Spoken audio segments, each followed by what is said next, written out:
Good morning everyone. আপোনালোকৰ ব্ৰেকফাষ্টত কি আছে আপোনালোকক আজি দেখাম। ইয়াত আছে চাহ আৰু কফি। তাৰপিছত ইয়াত আছে চেণ্ডউইচ। এটা আছে কেক। তাৰপিছত এইটো ফ্ৰুইটছ আছে, এইটো ৱাটাৰমেলন আৰু এইটো বানানা। তাৰপিছত এইটো জুচৰ আছে গুৱাভা আৰু পমিগ্ৰেনেট। তাৰপিছত ইয়াত আছে আলু মটৰ চব্জি।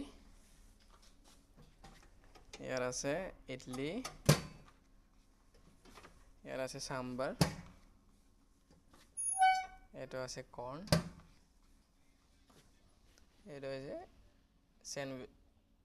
Egg sandwich. এইটো আছে